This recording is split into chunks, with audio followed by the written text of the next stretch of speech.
자, 오늘 라디오 재판정 시간인데요. 조금 스페셜한 라디오 재판정으로 준비를 했습니다. 여러분이 운영하시는 가게에 확진자가 다녀가는 바람에 일주일간 영업을 못했다. 이러면 과연 손해배상을 받을 수 있을까요? 받는다면 누구한테 받아야 할까요? 또 한 달간 재택근무를 하면서 야근을 했다. 나는 분명 야근을 했지만 장소가 집이었기 때문에 증명할 방법이 없다. 그러면 내 야근 수당은 어떻게 되는 것인가? 이런 고민은 안 해보셨습니까? 코로나19 사태가 시작된 후에 우리 사회가 한 번도 경험해보지 못한 변화들을 지금 경험하고 있는데요. 갑자기 정신없이 변하다 보니까 여러 가지 법적인 문제들, 새로운 문제들이 툭툭 터지고 있습니다. 그래서 오늘 스페셜 라디오 재판정에서는 코로나19 시대에 우리가 궁금한 법률적 궁금증들을 풀어보려고 합니다. 예, 코로나19 법률 Q&A 이렇게 제목을 달아보고 오늘 두 분의 패널도 좀 특별한 분들 모셨어요. 이소희 변호사, 백경태 변호사 어서 오십시오. 네, 안녕하세요. 두 분이 자료집을 두툼하게 만드셨더라고요. 포스트 코로나 법률 가이드. 네. 아니 이렇게 두꺼워요? 근데 이 저희가 예. 이제 저희 회사 팀에서 예. 대여섯 명이 같이 공동으로 이제 집필을 한 거여서 둘이 만든 것은 네. 아니고요. 아, 나온 것만 저희가 그냥 대표로 네. 나온 거고 그리고 공동 TF팀에서 공동으로 예. 저희가 집필을 하고 아니 제가 궁금한 건 네. 너무 두꺼워서 아니 세상에 코로나19로 인한 법적 다툼이 이렇게 많은가? 좀 놀랐어요. 그렇죠. 워낙 기존에는 없던 사태이기도 했고 저희조차도 이제 이런 법률들이 적용될 수 있구나라는 거를 이걸 같이 집필을 하면서 느꼈기 때문에 예. 앞으로는 더 새로운 이슈들이 많이 등장을 할 거고 아직도 더 다투고 정해야 될 쟁점들이 더 많은 것 그래요. 같습니다. 네. 그래요. 자, 오늘 시간이 허락하는 데까지 하나하나 좀 들여다볼 텐데 먼저 최근에 실제로 있었던 일부터 가겠습니다. 지난주에 제주도에 3박 4일로 패키지 여행을 다녀온 관광객이 확진 판정을 받았어요. 이 여행객은 제주도 도착 다음 날부터 감기 몸살 기운을 느꼈는데 해열제를 복용해가면서 10곳 이상의 관광지와 식당을 방문을 한 겁니다. 근데 돌아와서 확진 판정을 받은 거죠. 제주도는 이 관광객에 대해서 손해배상을 청구하겠다고 했습니다. 근데 이분은 억울하다는 거예요. 지난번에 그 강남 모녀 건처럼 뭐 외국에 다녀왔기 때문에 어떤 개연성이 있는데도 갔다 이런 것도 아니고 건너 확진자가 있는 것도 아니고 그렇기 때문에 그냥 가벼운 감기라고 생각하면서 패키지 여행을 따라다닌 건데 나한테 손해배상이라니 너무 과하다. 이런 경우 어떻게 됩니까? 그렇게 이 생각하실 변호사님. 수는 충분히 있을 것 같아요. 근데 일단 국가가 정부가 정한 지침을 위반했다라는 점에 있어서는 그 강남 모녀 사건과 그리고 이번 안산 관광객분에 있어서는 그 부분은 이제 동일한 사안으로는 보입니다. 근데 다만 이제 손해배상으로 과연 이제 청구까지 할 수 있느냐, 그렇죠. 법적인 부분이죠. 인정될 수 있느냐. 근데 일반적으로는 이제 행정 지침 같은 것을 위반했을 때는 이제 불법행위가 인정된다고 보는 이제 경향이 이제 많은데, 이 부분에서는 말씀드린 것처럼 아까 말씀 주신 것처럼 네. 본인이 인지하지도 못했고 단순 감기라고 생각했고 네. 이분이 위반했다라는 그 지침 자체가 생활 속 거리두기라고 해서 조금 완화된 수준의 그런 지침으로서 뭐 아프다고 느끼면 3, 4일간 집에서 쉬어라라는 지침을 위반했다면 그 부분을 위반한 그렇죠. 걸로 보여요. 근데 그거는 이제 지금 강남 모녀 같은 경우는 해외 입국자의 경우는 강력하게 2주간 자가격리를 권고했음에도 불구하고 제주도로 간 네, 거고. 간 거고 또 이제 감염병 예방법에 따르면은 이제 그 권고 사항을 이제 준수를 해야 되는 거고 또 이분이 어긴 건 그러면 아프면 3, 4일 쉬어라. 요걸 그렇죠. 어기고 가벼운 놀러 다니신 지침이라는 거거든요. 관광 거죠. 다니신 거거든요. 그렇죠. 요걸 어떻게 볼 것인가네요. 그렇죠. 근데 그거를 정말 이제 불법행위로서 손해배상 청구까지 인정되는 걸로 볼 수 있느냐에 대해서는 저희도 지금 여기서 이거는 강남 사건과 똑같습니다. 손해배상 청구할 수 있습니다라고 확답드리기는 조금 애매한 점이 많다라고 좀 답변을 애매하게 드려야 될 것 같아요. 네. 결국 중요한 건 행정 지침이 손해배상의 기준이 될 것이다라는 말씀이 중요한 거네요. 그죠. 뭐 어느 정도 강제성이 있는지 그런 수준, 그러니까 강제성의 정도의 차이가 좀 불법행위의 판단에 있어서 특히 손해배상 청구에 있어서 좀 기준이 되지 않을까라고 생각합니다. 행정 지침이 분명하게 해외 갔다 온 사람은 2주간 자가격리해라인데 그거 어겼다. 이러면 그냥 분명한 손해배상거리고 하지만 아프면 3, 4일 쉬어라라는 좀 완화된 거리두기 지침이 권고 수준의 지침일 경우에는 어떻게 될지 요거는 아직 확정적으로 말하기는 어렵다. 네, 그렇죠. 근데 지금 저희가 항상 법률가들이 조언을 말씀을 드릴 때 네. 뭐 A 같은 경우는 반드시 또 B 같은 경우는 꼭 그렇지 않다라고 단정적으로 말씀드리기는 좀 그건 어려운. 알아요. 네, 그렇죠. 법하시는 분들은 그런 사정이 단정적으로 못 하신다는 있어요. 거는 감안하고 듣겠습니다. 네, 그렇습니다. 이런 유사한 상황은 사실 얼마든지 벌어질 수 있어요. 내 옆자리 회사 동료가 확진은 아니고 확진자와 동선이 겹쳐서 검사를 받고 지금 자가격리에 들어갔다. 그 알았어요, 제가. 근데 제가 지금 무슨 증상이 있는 것도 아니고 그냥 옆자리에 같이 있었거든요. 그럼 이 경우는 어떻게 하나? 회사를 나와도 되냐? 아니면 내가 격리를 스스로 알아서 해야 되는 건가?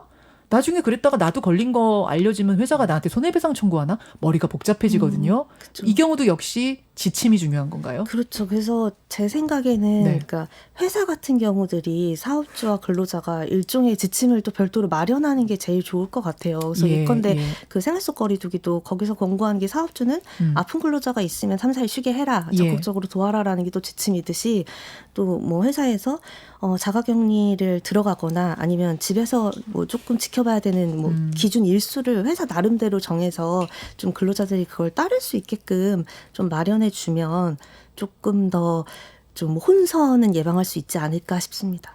식당이나 가게를 운영하시는 분들은 참 지금 황당하신 분들이 많아요. 나는 내 방역수칙 지키라는 대로 잘 지켰는데 확진받은 손님이 왔다 가는 바람에 일주일, 2주일 문 닫아야 하는 경우 이런 식당들이 이제 좀 사태가 잠잠해진 후에 많이들 소송 들어가실 수 있을 것 같거든요. 이 경우는 어떻게 될 걸로 지금 예상하십니까? 그 확진자가 뭐 알면서 뭐 식당을 들렀다라고 하는 그런 전제하에서는 손해배상 청구를 확진자를 상대로 그 영업 손실에 상당한 손해배상 청구를 좀 제기해볼 수 있을 것 같습니다. 확진인 걸 알고 가면은 그쵸, 이거는 알고 그리고 또 그 손해액에 있어서는 사실 그게 이제 손해액을 과연 얼마로 이제 청구를 할 것인지 얼마를 인정받을 수 있을지가 좀 문제될 걸로 보이는데 네. 이제 문 닫은 기간 동안에 영업손실 부분이 될 것이고 그것에 대한 기준은 아마도 그 뭐 해당 월 아무래도 코로나 사태로 인해서 좀 매출이 급감했을 가능성이 높아서 전년도 뭐 같은 동월을 기준으로 하긴 좀 어려울 것 같고 뭐 해당 월에 뭐 일평균 뭐 영업 매출이라든지 이 부분을 기준으로 해서 뭐 해당 일수만큼 뭐 곱해서 좀 청구를 해볼 수 있을 것 같습니다. 확진인 걸 모르고 그럼 들어갔을 경우에는 그건 또 답변이 청구한다고 해도 승소 판결을 받기가 뭐 어려울 수도 있겠군요. 알겠습니다. 자, 픽 변호사님. 네. 코로나19가 바꾼 직장 문화 중에 하나가 재택근무 아니겠습니까? 재택근무. 이 재택근무 저도 해봤습니다만 근무 시간을 어떻게 계산할 거냐, 야근은 어떻게 계산할 거냐, 그렇죠. 휴일 수당은 어떻게 할 것이냐. 이게 현실적인 문제가 됐어요. 그렇죠. 분명히 나는 야근을 했는데 집에서 했으니까 회사에서 놀았다고 생각을 하고 이런 건 어떻게 이제 앞으로 계산을 하게 될까요? 법적으로? 그러니까 지금 저는 뭐 근로 환경상 재택근무를 했던 상황은 아닌데 저희 아내만 보더라도 코로나 사태 이제 강력한 사회적 거리두기 지침을 발동이 되었을 때는 재택근무를 시행을 하기도 했었는데 실제로 그게 가장 어려웠다고 하더라고요. 법무팀에 있는 친구였지만 직원들이 어떻게 근로시간을 맞출 것이며 그다음에 야근을 한 건 어떻게 또 책정을 하고 휴식 시간, 뭐 휴게 시간은 또 어떻게 파악을 할 건지가 굉장히 고민이었다고 하는데 실제로 그 근로기준법에는 저희도 이제 알게 된 거지만 사업장 밖 간주 근로 시간제라는 이제 제도가 있습니다. 그래서 그 경우에서도 그게 그 제도가 적용이 되어서 근로계약에 우리가 체결을 했으면은 그거를 바탕으로 이제 우리가 재택을 했더라도 그 근로시간을 맞춰서 일을 했다면은 그냥 사업장에서 한 것처럼 이제 인정을 해주는 식으로 근로기준법이 내용이 담겨져 있고요. 근로기준법은 있지만 내가 집에서 일을 했다는 걸 그럼 증명을 해내야 되는군요, 노동자가. 그렇죠. 그런 상황이긴 하지만 아무래도 아. 사업주 입장에서는 뭐 통상적으로 근로자랑 일을 하면서 상시에 뭐 연락이 되고 요새는 워낙 뭐 사내 메신저나 뭐 사회 메신저를 통해서도 이 친구가 계속 현장에서 일을 하고 있는지 집에서라도 아니 놀이공원에서 놀다가 메신저. 뭐 깨톡이 올 때마다 한 번씩 답변하고 이럴 수도 있잖아요.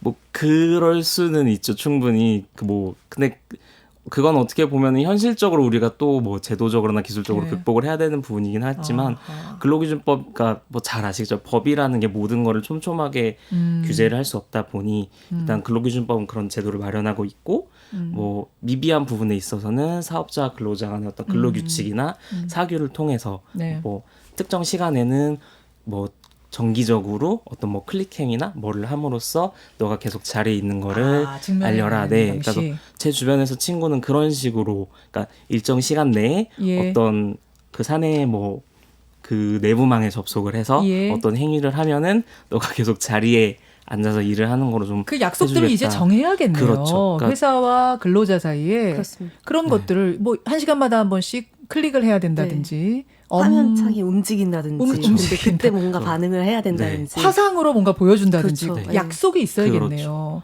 지금은 잠깐 한 달, 두 달이었다면 네. 이게 계속 지속된다면 그런 약속은 반드시 필요할 것이다. 네. 증명해내야 될 그렇죠. 것이다. 자, 온라인 수업 얘기를 좀 넘어가겠습니다. 코로나19가 바꾼 풍경 중에 하나가 이제 온라인 수업인데요. 뭐 회의도 온라인으로 하고 그러다가 희한한 사건들이 좀 벌어졌어요. 화면상에 선생님이 등장하시고 아이들이 이 마치 모자이크 판처럼 이렇게 얼굴을 축축축축 하는 뭐 이런 프로그램으로 많이들 요즘 수업하는데 네. 거기에 갑자기 한 학생이 성기 노출을 한 겁니다. 이 사건이 지금 한 건이 아니고 여러 건이 터졌거든요. 네. 이런 경우에 이거 당연히 형사처벌 되는 거죠. 그렇죠.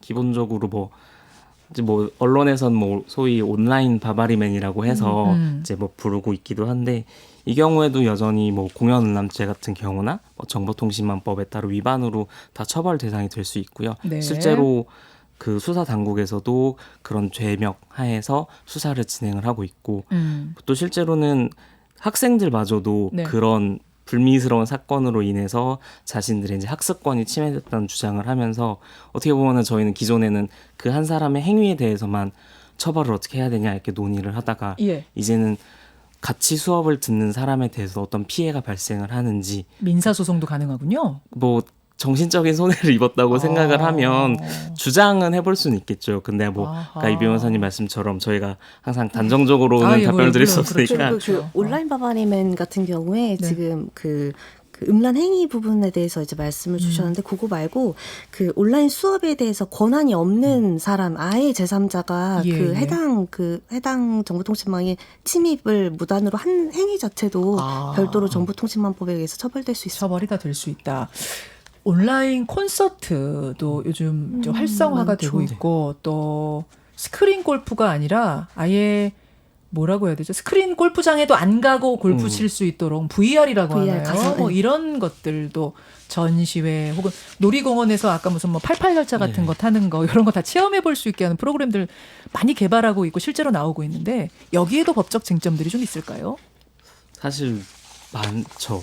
그러니까 VR 산업이나 AR 산업이 아직은 발전 중인 산업이기도 했고 예. 그 와중에 이제 코로나 사태가 터지면서 어떻게 보면은 새로운 어떤 성장판을 마련하게 된 건데 아무래도 이제 VR이나 AR이란 게 네. 기존에 있는 현실 세계를 바탕으로 예. 가상현실을 구현을 하거나 예. 아니면 현실과 접합을 하는 거다 보니까 기본적으로는 이제 저작권 이슈라던가 그런 부분에 있어서 저작권이요? 네, 그러니까 기존의 어떤 그런 아까 말씀드린 뭐 골프장 같은 경우에도 예. 골프장도 하나의 저작물로 보호를 받을 수 있거든요. 이제 아. 그거를 뭐 VR 프로그램을 구현을 함에 있어서도 권리자한테 허락을 받아야 될 수 있는 거고. 안 받았으면 문제가 되는 거고. 그렇죠. 제가 아까 88열차 얘기했습니다만 뭔지 아시죠? 롤러코스터. 그거를 찍어가지고 VR 가상체험 프로그램을 제가 만들었어요. 근데 만약 그 놀이공원 측과 얘기가 안 됐다면 이건 다 법적으로 문제가 될 수 있는. 될 수 있죠.